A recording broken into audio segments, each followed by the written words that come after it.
Eu não quero colinha sua aqui.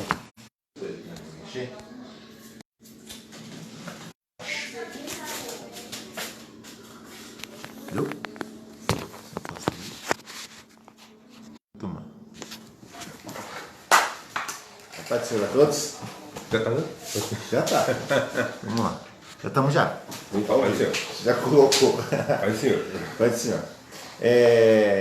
Retomando aqui a nossa live, né? A gente hoje com o tema Isaías 53, né, Marcos? É 52, 53, né? Vou pegar 53 também? É que pega o finalzinho do Isaías, começa do capítulo do céu do fedor, né? Uhum. Você começa no 52, 13.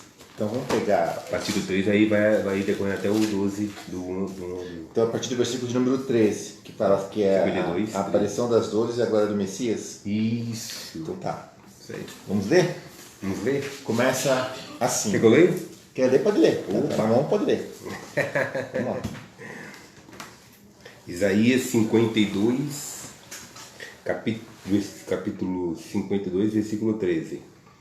Eis que o meu servo operará com prudência.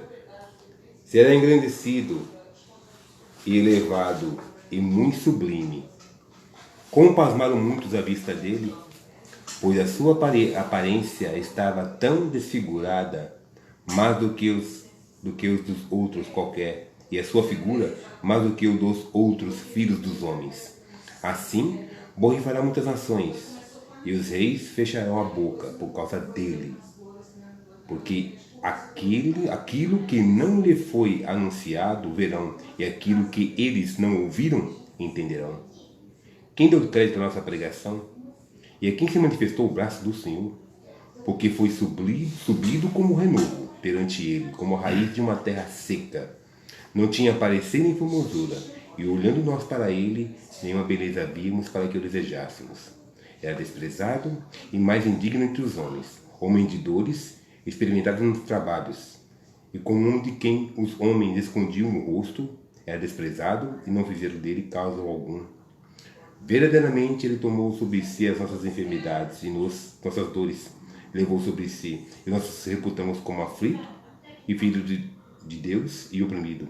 Mas ele foi ferido pelas nossas transgressões e moído pelas iniquidades. O castigo que nos traz a paz estava sobre ele, e pelas suas pisaduras fomos sarados.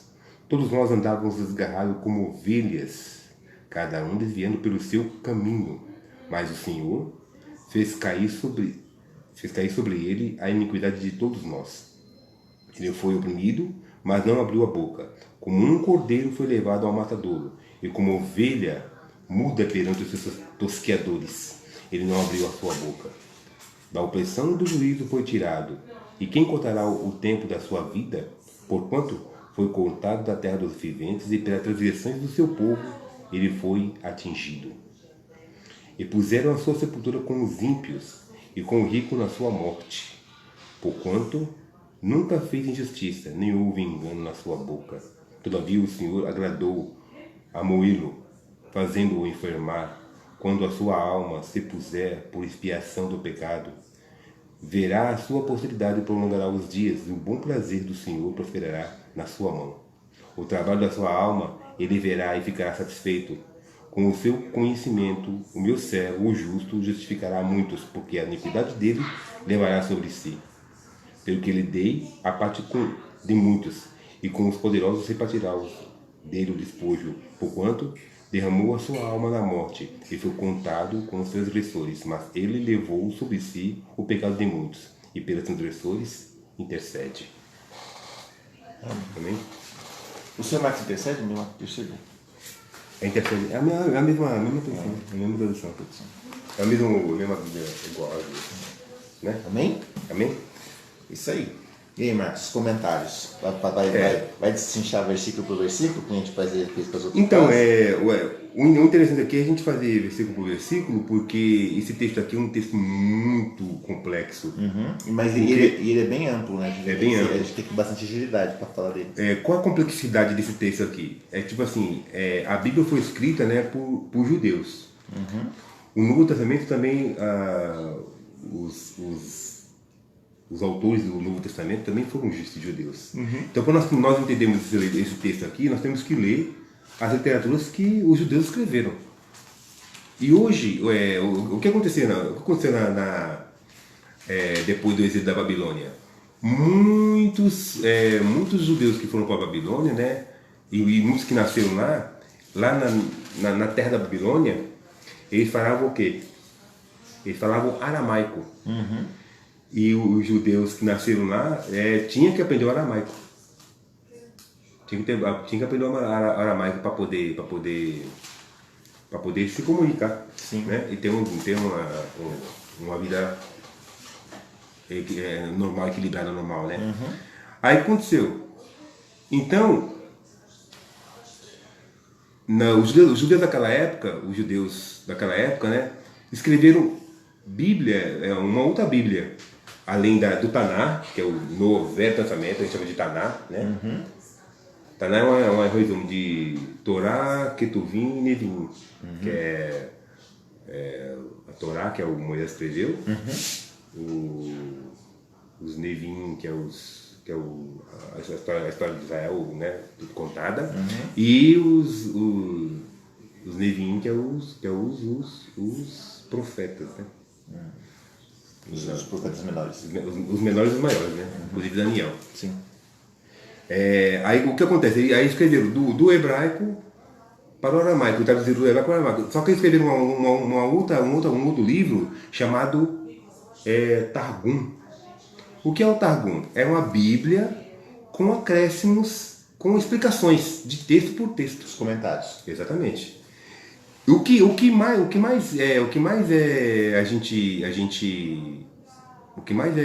chama a atenção nesse texto é que além dele pegar o texto de Isaías, né, ele complementou algumas coisas no seu entendimento da época. Então, tipo assim, a pessoa fala assim tem muitos estudiosos antigos estudiosos da Bíblia, os chamados os rabinos da Bíblia, né? Tem um Taná também como o Targum. O Taná é a Bíblia normal, né? O Targum com acréscimos de pensamentos judaicos da época. Tem o Targum também como um livro assim, inspirado, né? Inspirado por Deus. E o que pega nesse texto? É justamente logo no começo do capítulo 52, do versículo 13. Logo no comecinho do texto, ele escreve na literatura, no Targum, né? Ele escreve, a gente se lê assim, no versículo 13: Eis que o meu servo operará com prudência, será engrandecido, elevado e muito sublime. E no Targum, com um acréscimo que os rabinos da época escreveram, né?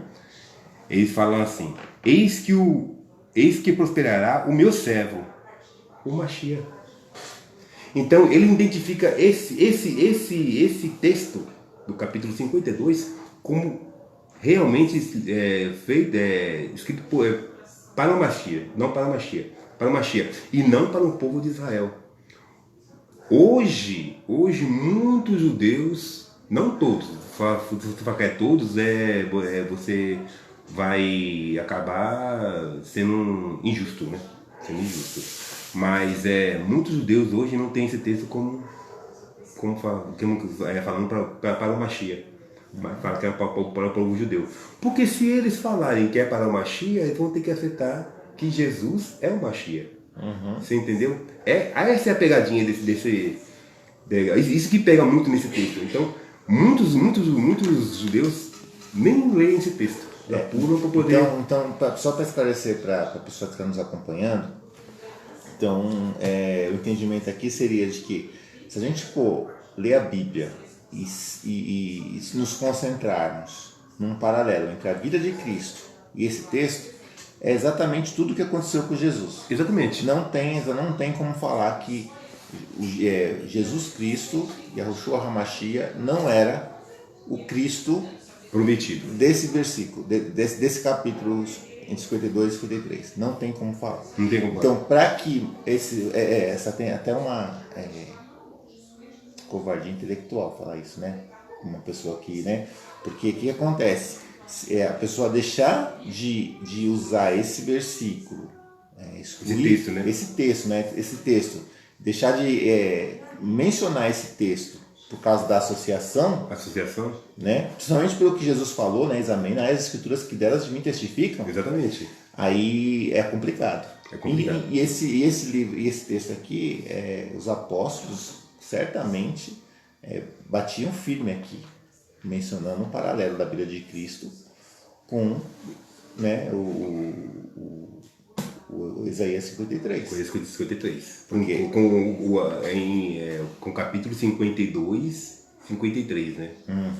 Porque... Então, na concepção desses caras, então, esse daqui está falando de uma pessoa qualquer, não do Messias. Não, ali está falando do povo de Israel. Eles falam que é o povo de Israel. Mas generalizou, todo mundo aqui. Generalizou. Se você observar, se nós observarmos a história judaica, né? A história judaica, porque a Bíblia não dá pra gente assim, excluir. Assim como algumas pessoas excluem algumas coisas da Bíblia, né? A gente tem que ter em mente que não dá pra gente excluir a Bíblia do povo de Israel. Porque a Bíblia foi feita por eles. Foi por eles e para eles. Então não tem como você... Nós somos o quê? Nós somos só enxertados. Nós somos enxertados tipo assim, nós trazemos para a nossa cultura coisas que é da cultura deles. Nós somos Efraim, né? Você vê esse sim, somos Efraim. Você é Efraim. Somos Efraim. Tipo assim, pode ver quando José foi apresentar... Abençoar? Foi apresentar os filhinhos dele para Jacó, né? Jacó e Efraim e Manassés estavam no joelho de José, né? Assim, eles eram pequenininhos, então tá atrás, né? Eles falam o joelho, mas dá para entender. Eles estavam atrás das pernas dele e trouxe para frente, assim, ó. Então eles estavam ocultos, né? Nós, assim, as pessoas que realmente servem ao Eterno, né? Ao Eterno,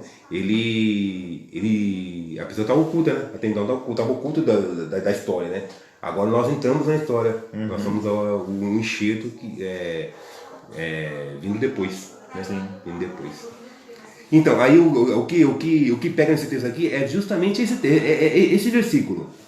O versículo 5, capítulo 52, versículo 53. Porque ele fala explicitamente no Targum, explicitamente que esse servo aqui não é Israel, é o Messias.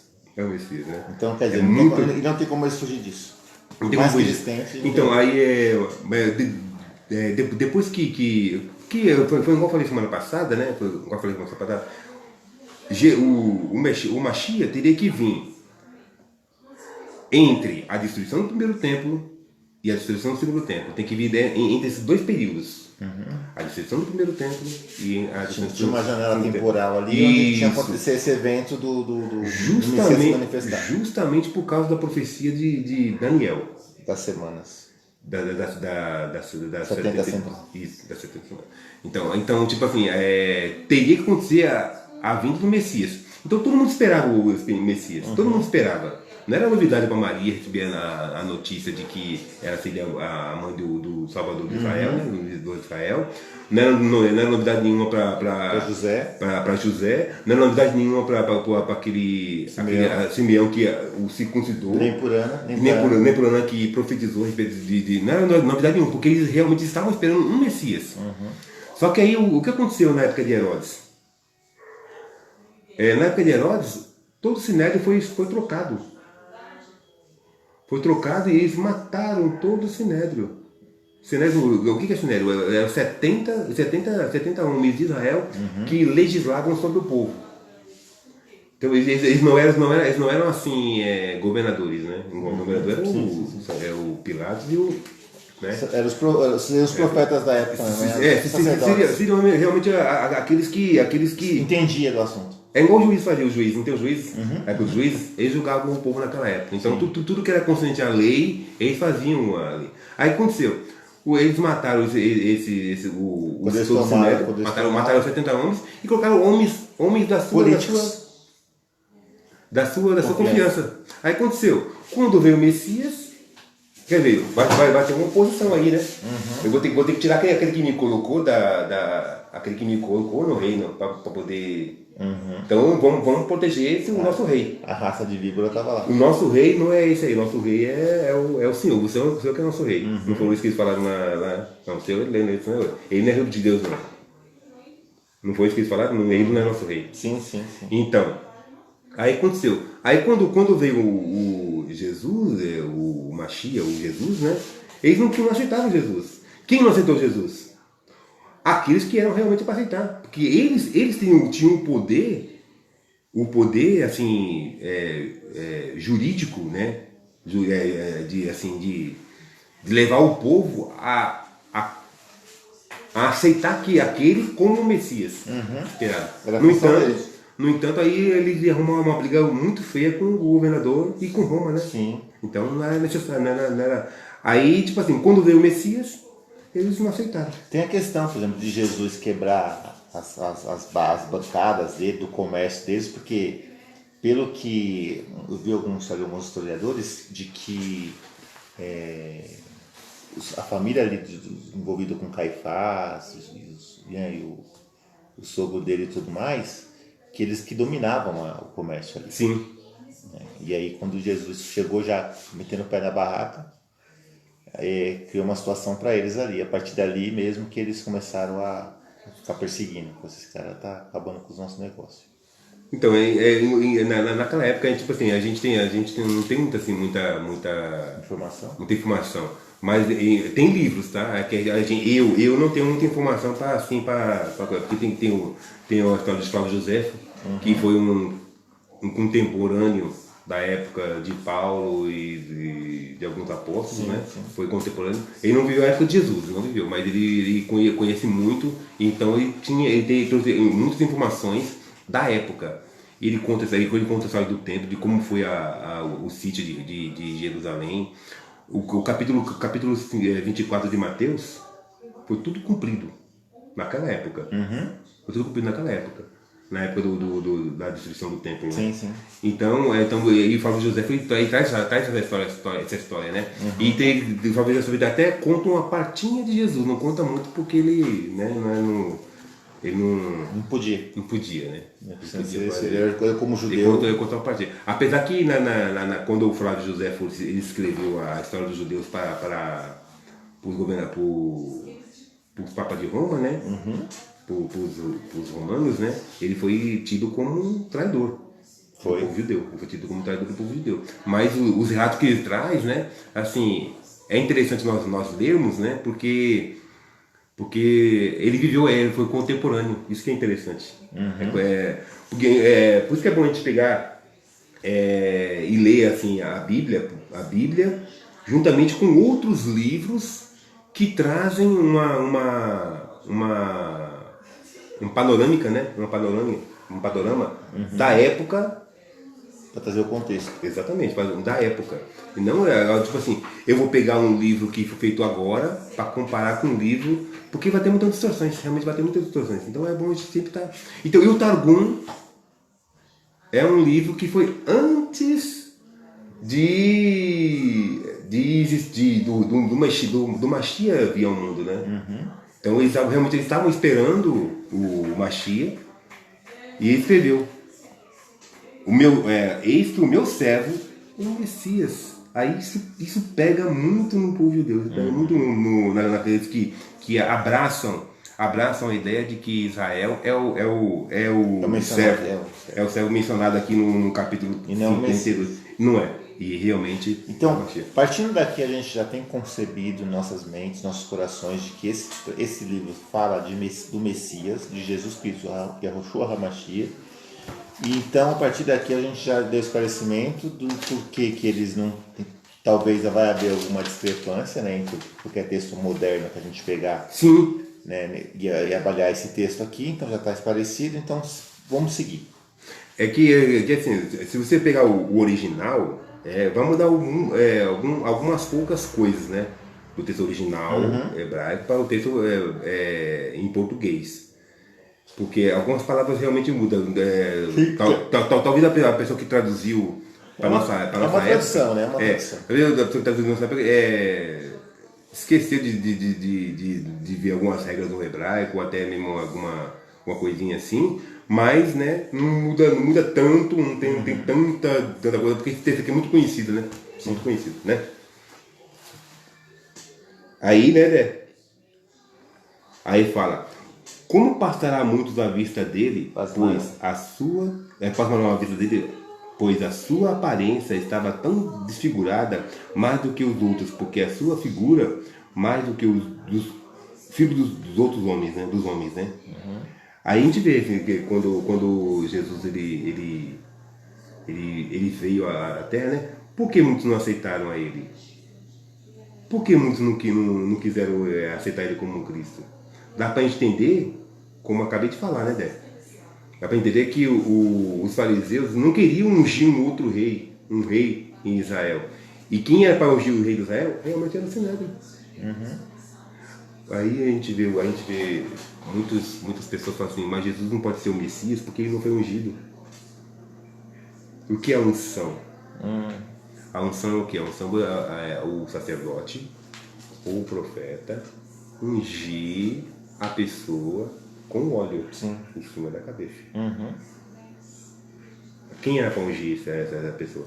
Era o Sinédrio. O sacerdote, né? O sacerdote do templo. Ou o profeta. Mas aí entra... O que o sacerdote fez? Ele pegou e rasgou suas vestes, mas não aceitou. Sim. Mas aí entra o que aconteceu em João, né? Sim, mas tipo assim, para um contexto, para eles, para as pessoas que rebatem esse texto, é fatos. Você entendeu? A história de João, para eles não rola. Entendi. Você entendeu? Tá certo. Não rola. Então, tipo assim, nós sabemos, pelo amor de Deus, nós sabemos que Jesus é o Machia. Nós sabemos. Porque no texto mesmo de Isaías fala que ele foi desprezado. Então, como que eu vou ungir alguém que está sendo desprezado? Você entendeu, Moisés? Aqui, ó, no versículo 3, né? No versículo 3 do capítulo 53. Era desprezado e o mais indigno entre os homens de dores e experimentados nos trabalhos. E como o de quem os homens escondiam o rosto, era desprezado e não fizemos dele caso algum. Como que eu vou ungir uma pessoa que é desprezada? Não pode ser. A gente vê assim, ali quando o pai de Jessé chamou os filhos e não chamou Davi, depois que... Não, no caso de Jessé. Não é o pai de Jessé. O Jessé é o pai de Davi. O pai de Davi, Jessé, chamou os meninos. Todos os filhos. Os mais filhos. Aí, quando acabou todo mundo, aí ele falou assim, acabaram os mancebos, não tem que estar passando tempo. Vamos sentar aqui, enquanto ele não chegar, a gente não vai comer. Come. Aí quando Davi chegou, aí sim, esse é o... Aí, tipo assim, o pai desprezou. Sim. O pai desprezou. Mas quem ungiu foi o rei, foi o Samuel, o sacerdote. Sacerdote e juiz, né? Ele é sacerdote e juiz. Beleza? O pessoal ignora que o Jesus ele não é ungido pelo homem, né? Isso. É ungido de Deus. Isso. Ele teria para o Sinédrio, ele teria que ser realmente ungido. Derramado óleo sobre a sua cabeça, assim como foi Davi, assim como foi muitos reis de Israel. Porque a pessoa só é rei depois de a pessoa derramar o olhinho em cima da cabeça. A questão é que eles esperavam um rei que fosse guerrear, né? Fisicamente. Sim, então, aqui no texto de Isaías 53, né? Fala que ele lutará pelo seu povo. Mas tipo assim, a gente vê aqui... A espécie de luta, o tipo de luta que eles imaginaram que era outra, né? O que a gente vê aqui? A gente vê primeiro um servo sofredor, certo? Um povo desgarrado e depois uma promessa de restauração. Sim, vamos seguir. Então, três profecias para uma mesma pessoa, né? Para a mesma pessoa. Claro que o capítulo 52 de Isaías, versículo 13 ao 15, e Isaías 53, do versículo 1 ao versículo 12, a história se funde. Um homem e uma nação. Se funde. E se funde, tipo assim, ora ele vem falar do povo de Israel, ora ele falando do Messias. Aí a pessoa fala assim, caramba, tá falando de Messias ou tá falando de Israel? Não, tá falando de Israel. Não, tá falando de Messias. A gente vê como os antigos, mais antigos dos que os de hoje, que escrevem qualquer coisinha ali na Bíblia, os antigos de hoje, escrevem que eram realmente para o povo, pro Messias vir, né? Tem um rabino que era muito famoso do século XII, se não me engano, do século XII, que antecessores a ele falavam que era para o povo de Israel. E esse rabino se levantou e falou assim, não, de maneira nenhuma. Esse texto fala do Messias, não fala do povo de Israel. E qualquer um, esse rabino fala, né? Qualquer um que muda, que queira mudar esse texto, dizendo que é o povo de Israel, desprezaram os nossos antigos sábios. Ele bate em cima dizendo que realmente esse texto é um texto do Messias. E esse rabino, e nem Jesus ele acreditava, não acreditava em Jesus. Ele estava esperando, realmente ele estava esperando o Messias, até hoje estava esperando o Messias. Mas, até hoje não, porque ele já morreu, né? Sim. Mas, né, não estou entendendo do que eu estou falando, né? O Jesus já tinha vida, já tinha morrido e ainda bate em cima que esse texto realmente fala do Messias e não do povo de Israel. Essa Bíblia aqui eu ainda vou comprar. Existem muitas pessoas, a gente fala que as pessoas erram pela ignorância, né? Porque tem muitas pessoas que nem sabem quem é Jesus. Quer dizer, não conhecem a história, sabe? E aí não tem nem condição. Eles blindam tanto a história e fazem tanta fake news, fake news a respeito de Jesus, que as pessoas não têm nem a oportunidade de fazer um paralelo do que está escrito aqui com a história de Cristo, porque eles não têm conhecimento da história de Cristo, porque muitos deles abominam, né? Então não querem nem saber. Porque quer ter conhecimento a respeito daquilo. Porque agora falando especificamente do povo judeu, especificamente, porque a Bíblia foi feita por eles, né? Feita por eles, é uma história dada para eles. A Torá todinha foi dada para eles, não foi dada para qualquer povo, foi dada para eles, realmente, foi dada para eles. O que aconteceu depois da instalação da Igreja Católica no mundo, né? Eles foram muito perseguidos. Sim. Então, tipo assim, eles têm horror ao cristianismo. Eles têm horror ao cristianismo. Falar para eles de cristão, para eles é horror. Por quê? Exatamente, muitas pessoas foram mortas, muitas coisas foram perdidas, né? Por causa aí da estupidez, ignorância de política, religiosa e gananciosa. Porque a ganância, né? A ganância tudo pro negócio. Tudo pro negócio. Tudo pro negócio. Porque tipo assim, se tivesse muito, quer ver, ó? Só para você ter uma ideia, não só os judeus foram perseguidos, mas também os maias foram todos perseguidos também. Aqueles tijolinhos que tinha a história dos maias foram todos destruídos pela Igreja Católica. Os próprios muçulmanos foram muito perseguidos. Aquela que a gente vê sobre a Guerra Santa, né? Os árabes exatamente, os templários já saíam em nome da igreja, em nome da igreja, levando uma cruz e falando que era por Cristo. Fazendo atrocidades. Aí tipo assim, então na história do povo judeu, na história de muitos povos, foram destruídos muitas coisas, né? Destruídas, né, ao longo da história, e depois que esse horror. Tem a questão por exemplo, até do Constantino, né? E esses imperadores que se converteram ao cristianismo, né? Que virou lei. Assim, a partir de agora você é cristão. Se não for cristão, você morre.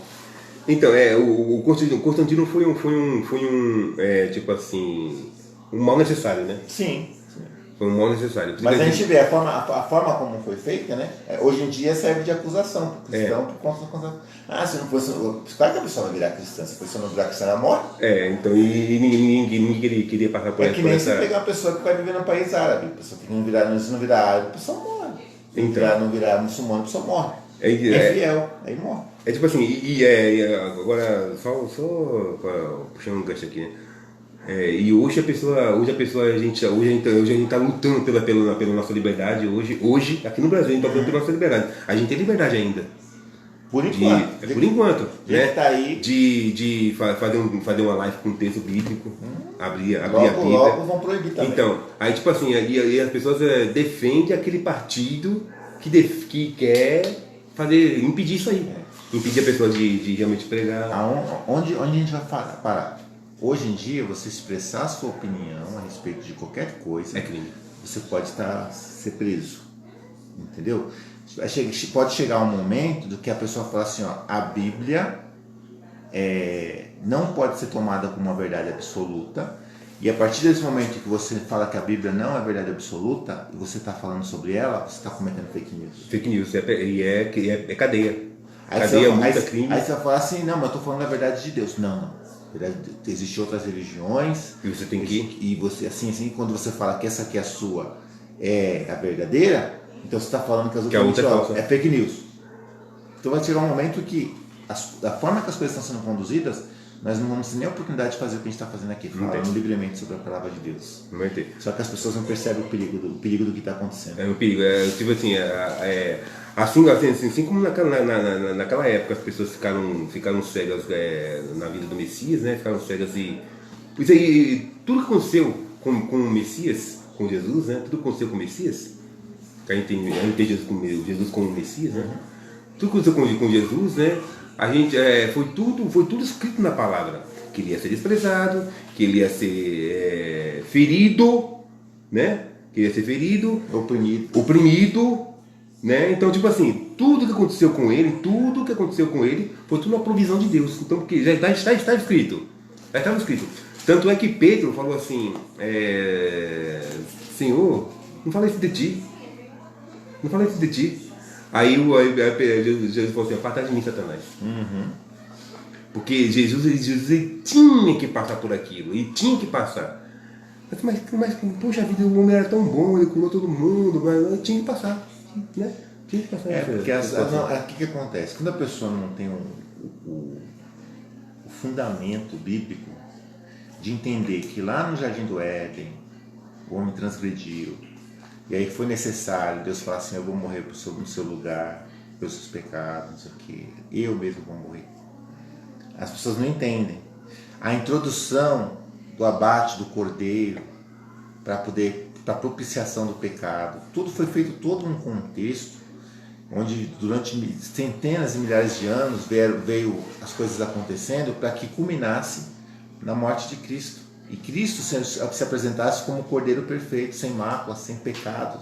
Ele é o único ser humano na face da terra que não cometeu pecado, né? E que seria digno, né, de passar por aquele sacrifício.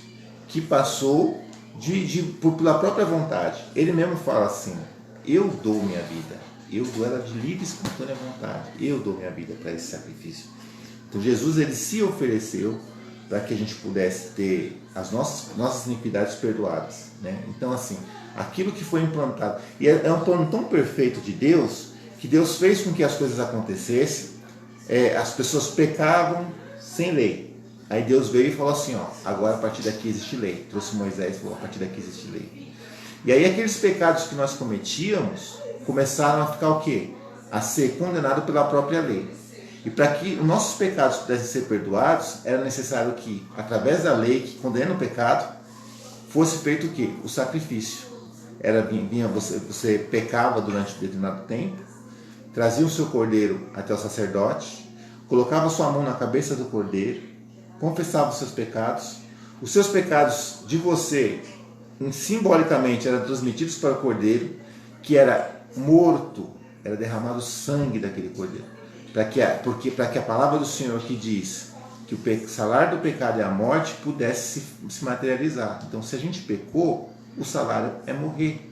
Então, para que nós não viéssemos a morrer por causa da misericórdia de Deus, quem morria era o cordeiro. Quando isso ficou muito bem arraigado na cultura judaica, de saber que um cordeiro teria que morrer pelo seu pecado, Jesus veio para morrer pelos pecados. Então, Deus vem, traz Jesus e fala assim, agora vocês entendem que um pecado, ele apenas é perdoado através de um sacrifício, né? E aí o que aconteceu? Como aquele cordeiro que foi sacrificado naquele momento é um cordeiro perfeito, filho de Deus, o cordeiro de Deus, ele foi um sacrifício que abrangeu todos os pecados da humanidade, tanto dos passados, quanto os contemporâneos dele e até mesmo os futuros. Então tem todo esse contexto, e as pessoas que veem Jesus morrer e não compreendem o sacrifício de Cristo é porque não tem esse contexto. É importante que a pessoa entenda qual foi o plano de Deus. Deus criou um plano perfeito, na qual culminaria no quê? Na redenção do pecado de toda a humanidade, através do sacrifício de Cristo. Aí o capítulo 53, né? Aí quem deu crédito da nossa pregação? Vamos falar o versículo 15 aqui, né? Assim borrifarás sobre as nações, o rei fechará a sua boca por causa dele. Dele quem? Do Messias. Porque daquilo que não lhe foi anunciado, verão. E aquilo que eles não ouviram, entenderão. Aí tipo assim, quem conhecia mais o Mashiach? Realmente é só o povo de Israel. Agora todas as nações conhecem que aquela história aconteceu. Beleza? E quem deu crédito da nossa pregação? Capítulo 1, né? O versículo 1, do 53. Quem deu crédito da nossa pregação? E a quem se manifestou o braço do Senhor?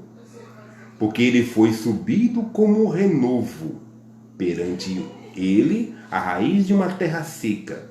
Não tinha parecer nem formosura. E nós para eles, nem obedeceríamos para o que desejássemos. Esse versículo aqui, especificamente, fala da linhagem de Davi. Porque a linhagem de Davi seguiu, né? Até Cristo. Mas o rei não tinha mais rei. E agora para achar um rei entre os filhos de Israel, de Davi. A raiz da terra seca, porque a terra secou. Secou.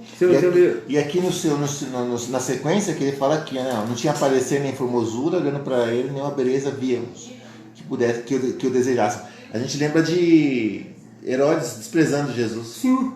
Né? Sim. É esse que é o rei de Israel? Então, é exatamente. Desprezando. Tipo assim, porque realmente, tipo assim, para uma pessoa ser rei, a pessoa tinha que ter uma postura de rei, né? No entanto... E bem, aí desprezado, o mais indigno entre os homens, de dores, experimentado no trabalhos, e como um de quem os homens escondiam o rosto, era desprezado, e não fizemos caso dele. As pessoas olhavam para Jesus, uma pessoa simples, sem parecer nem formosura, como que esse vai ser o rei? Esse capítulo 3 aqui, né, tem uma outra, versículo 3, né, tem uma outra versão, né, desse versículo aqui. Mas eu vou falar uma outra oportunidade, porque esse versículo aqui tá assim numa tradução assim meia distorcida da original. Porque ela tá falando assim que o Messias, né, era um homem de dores, experimentado no trabalho, não. Era um homem enfermo. Assim como assim? Na outra versão? Na outra versão fala um homem enfermo. Mas por que fala um homem enfermo? Porque ele recebeu de nós as nossas enfermidades. Sim. Simplesmente isso. Simplesmente isso. Aí depois eu trago uma nova versão, né, para a gente ter um entendimento melhor. Porque eu acho que não vai dar para terminar essa aqui não, viu, Dé? Muita coisa. Tá? aí fala no versículo 4, né? Verdadeiramente ele tomou sobre si as nossas enfermidades e as nossas dores, levou sobre si. E nós reputamos como aflito e ferido de Deus e oprimido. Mas ele foi ferido pelas nossas transgressões e moído pelas nossas iniquidades. O castigo, ele quem? Aqui, ó. Mas ele foi ferido. Ele quem? Cristo. O Messias. E não o povo de Israel. Né? O castigo do rapaz estava sobre quem? Sobre ele quem? O Messias, gente, pelo amor de Deus, né? e pisaram pelas nossas e pelas suas pisaduras, pelas suas feridas, né? Fomos sarados. Ele foi ferido. Se você pega aqui e coloca assim, ó, mas Jesus, se a gente colocar colocar Jesus, fica bem claro para você. Ó.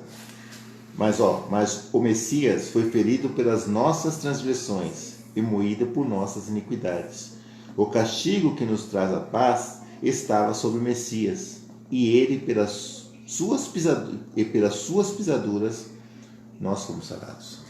Está bem claro. Quando você coloca Jesus na história aqui, fica bem claro. Quanto tempo a gente já tem? Rapaz, não sei. É que tipo assim, aqui, ó. Até eu ia passar um. Mas depois eu passo uma outra oportunidade. Tá? Todos nós andávamos desgarrados como ovelhas. Todos nós quem? A humanidade. Aqui está falando do povo de Israel, tá? Especificamente do povo de Israel. Então você vê como a história se funde, porque o Messias é o Cordeiro de Deus. Aqui está falando do desgarrado. Então se funde a história. Tipo assim, não é de se estranhar de que o povo de Israel realmente tenha, o povo de Israel, né? Do que alguns estudiosos tenham esse texto como um texto dado ao povo de Israel. Não é de se estranhar. Porque se funde a história. Mas esse texto especificamente é o Messias. É para o Messias. Então, aqui a gente vê, né? que existe um indivíduo. Um indivíduo. E mais o povo. Exatamente são isso. São dois sujeitos. Exatamente isso. Então é por isso que as pessoas se confundem com o texto, mas a gente vê pela próprio texto. Em português, imagina em hebraico, né? Em português. E é bem claro aqui, ó, assim, todos nós andávamos desgarrados como ovelhas, e cada um se desviava pelo seu caminho, mas o Senhor fez cair sobre ele. Ele quem? O Messias. A iniquidade de todos nós. Então a gente vê que são duas figuras diferentes. Não está falando da mesma pessoa. Não está falando de uma pessoa só. Aqui a gente encontra o quê? A gente encontra, como eu falei, né? A gente encontra o Messias, o povo de Israel, né? O povo de Israel e a promessa. Promessa do quê? A promessa futura. Isso aí é para futuro. Tem coisa para o futuro aqui. E aqui paralelo, ó, ele foi oprimido, mas não abriu a boca. Como um cordeiro foi levado ao matadouro, e como uma ovelha muda perante os seus tosqueadores, ele não abriu a boca. A gente vê esse texto aqui claramente quando Jesus foi levado ali perante Herodes, ele não abriu a sua boca, né? Aí tipo assim, não tem como negar que esse texto... isso aqui, ó, quando Jesus está na frente do Sinédrio, lá em frente ao sacerdote, Jesus ele só abre a boca quando ele faz conjuro-te em nome de Deus. Aí Jesus fala, né? Mas até ali ele ficou quietinho. Exatamente, ficou quietinho. Aí eu não sei qual texto que um comentarista ficou, que ele tirou assim, quando o sacerdote rasga as suas vestes, não podia, né? Ele está renunciando o sacerdócio e passando para o outro. Aí quando o sacerdote ele rasgou as suas vestes, ele rasgou suas vestes e passou o seu ministério para Cristo. O próximo, que era para Cristo, né? Eu não sei onde eu tirou esse texto, mas eu vou achar. E quando eu achar, eu vou falar. Né? Beleza? Porque, tipo assim, tem muitos livros, né? Muitos livros que nós não temos acesso. Sim.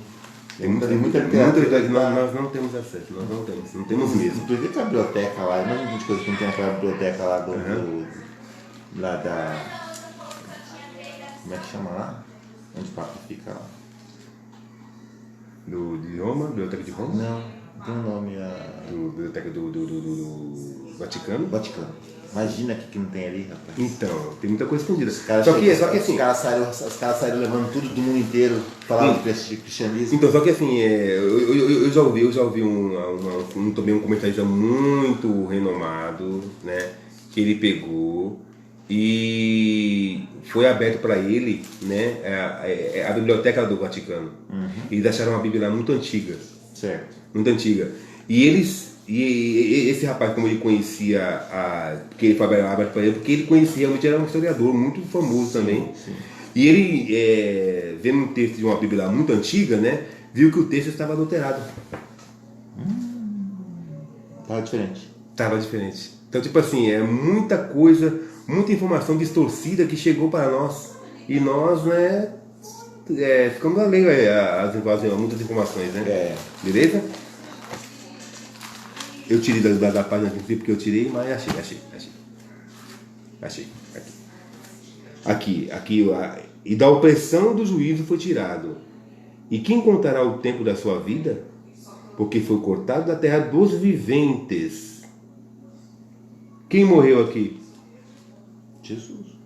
O povo de Israel morreu? Não. O povo de Israel está vivo. Quem morreu aqui foi Jesus. Né? Terra dos viventes. E presta atenção do meu povo. E presta atenção do meu povo, ele foi atingido. Quem foi atingido?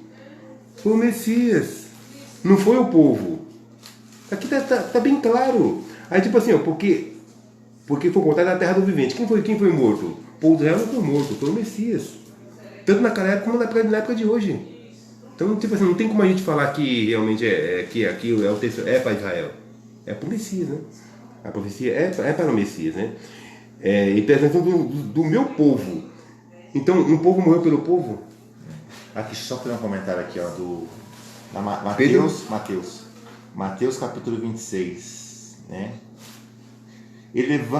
Versículo 62, 26, 62. E levantando-se, deixa eu pegar isso antes aqui um pouquinho. Tá. E levantando-se o sumo sacerdote, disse-lhe: Não podeis coisa alguma ao que esses propõem contra ti? Jesus, porém, guardava silêncio.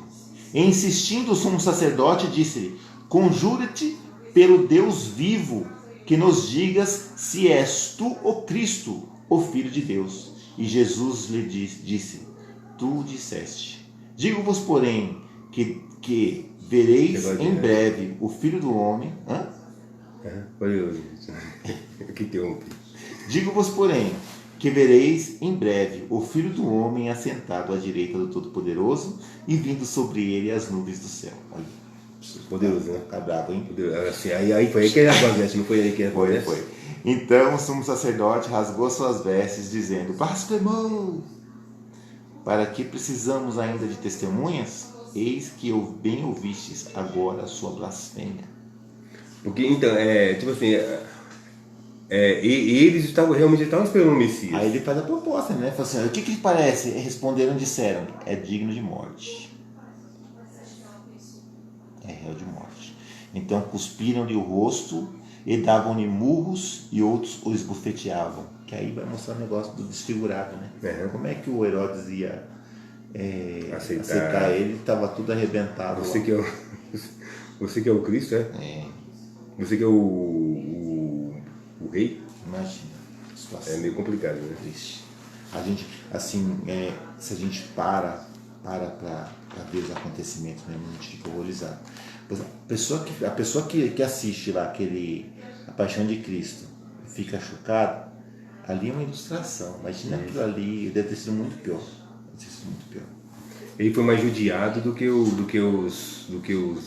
ladrões que qualquer um.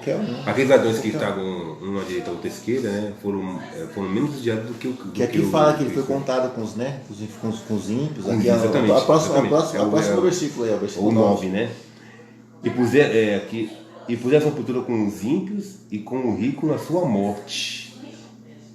Aqui fala que o Zé de Arimateia, né? Ele pegou e comprou a sepulcro. Sim, que eu tinha pegado esse também. Um homem rico chamado José de Arimateia comprou o versículo. Comprou o sepulcro, ali onde ele depositou o corpo de Yeshua, né?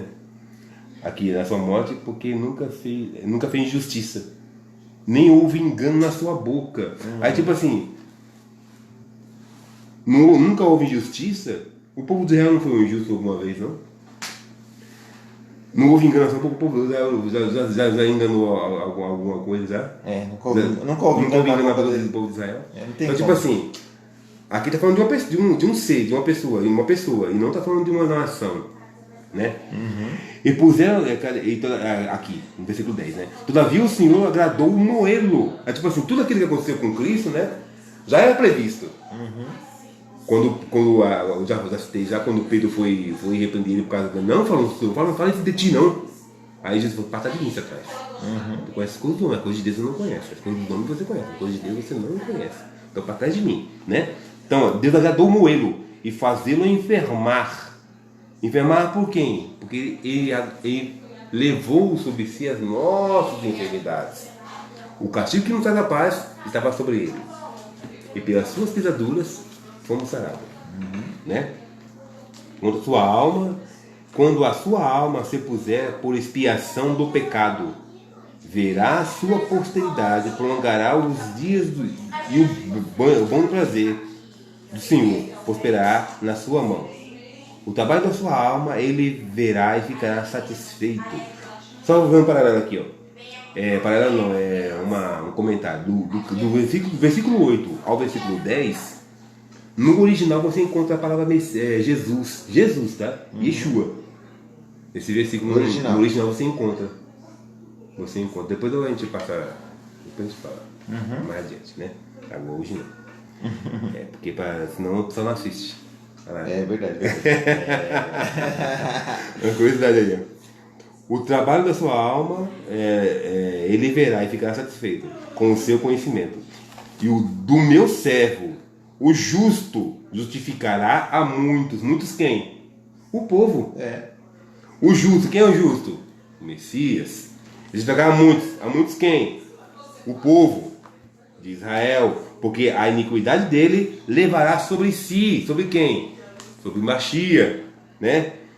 Pelo que lhe darei a parte de muitos, e com os poderosos repartirá ele o despojo, porquanto derramou a sua alma na morte, e foi contado com os transgressores. Mas ele levou sobre si o pecado de muitos. Muitos quem? Do povo. E pela atenção, e pelos transgressores. Quem é o transgressor aqui? É o Machia? Não. É o povo. Ele intercede. Quem é o intercessor? O Machia. Aí tipo assim, não tem como você falar, até na própria Bíblia em português, não tem como você falar que esse texto fala de um povo de Israel. Não é outro além do Machia. Beleza, Moisés? Beleza. Vamos concluir? Vamos concluir? Vamos concluir. Deixa eu concluir com um texto que está em 1 Pedro, capítulo número 2, que fala como é que nós servos do Senhor, tementes a Deus, devemos nos comportar como servos, né? E esse texto que eu vou ler para os irmãos aqui, ele nos dá mais ou menos uma diretriz de como nós devemos nos comportar como servos de Cristo, à luz de tudo o que aconteceu entre o capítulo 52 e 53 de Isaías. E diz assim a palavra do Senhor: Vós servos, sujeitai-vos com todo o amor ao Senhor, não somente ao bom e humano, mas também ao mal. Porque coisa agradável é que alguém, por causa da consciência para com Deus, sofra agravos e padeça injustamente, assim como Cristo se agradou em padecer por nós. Porque a glória será essa: se pecando sois esbofeteados e sofreis, mas se fazendo bem sofreis afligios e sofrereis, isso é agradável a Deus. Porque para isso sois chamados, pois também Cristo, que padeceu por nós, deixando-nos o exemplo, para que sigais as suas pisadas, o qual não cometeu pecado, nem a sua boca se encheu de engano, o qual, enquanto o injuriavam, não injuriava, e quando padecia, não ameaçava, mas entregava-se àquele que o julga justamente, levando ele mesmo o seu corpo, os nossos pecados, sobre o madeiro, para que mortos para o pecado, pudéssemos viver para a justiça, e pelas suas feridas fostes sarados. Porque éreis como ovelhas desgarradas, mas agora tendes voltado ao pastor e bispo da vossa alma. E quem escreveu esse texto? Pedro.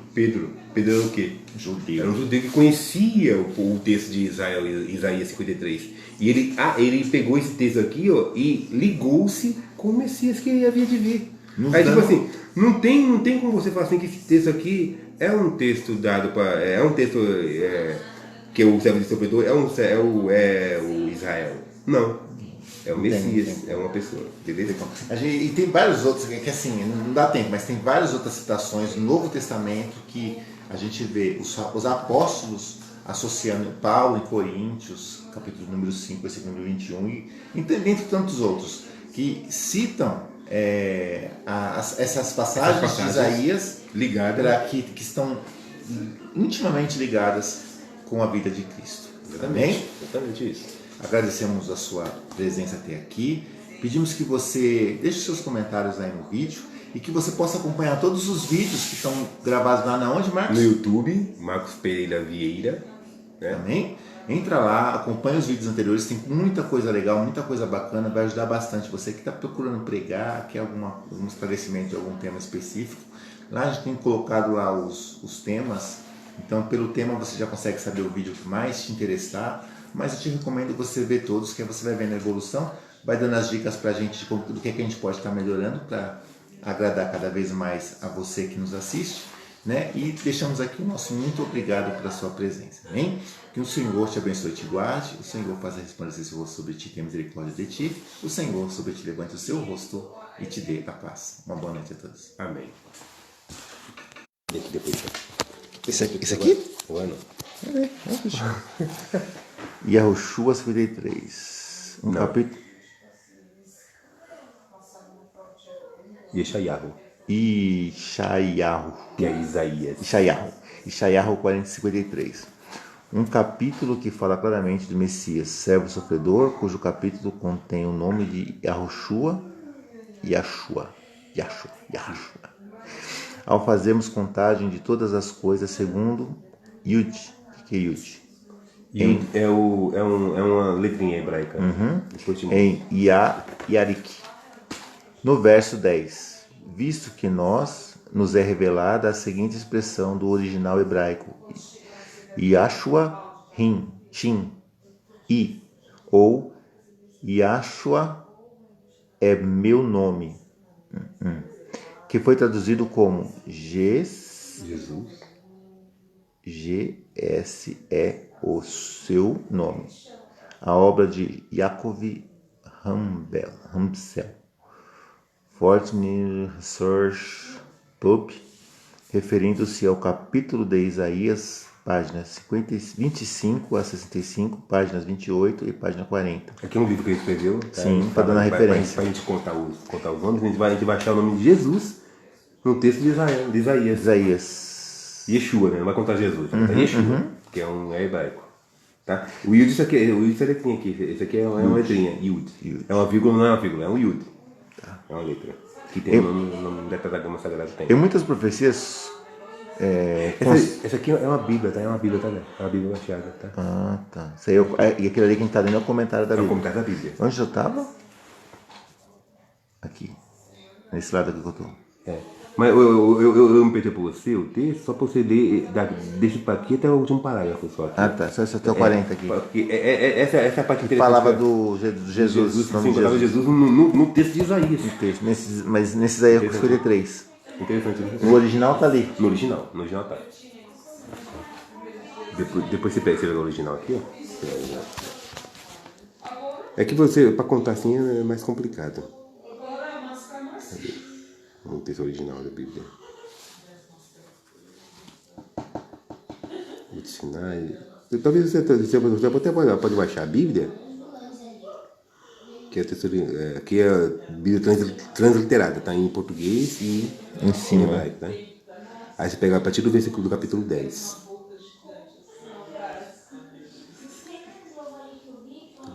Aí você conta 20 letrinhas e você vai encontrar uma letrinha do nome de Jesus. Aí você conta uma 20 letrinhas, pula ela e conta mais 20 letrinhas, a outra, 20 letrinhas, você vai contar outro nome.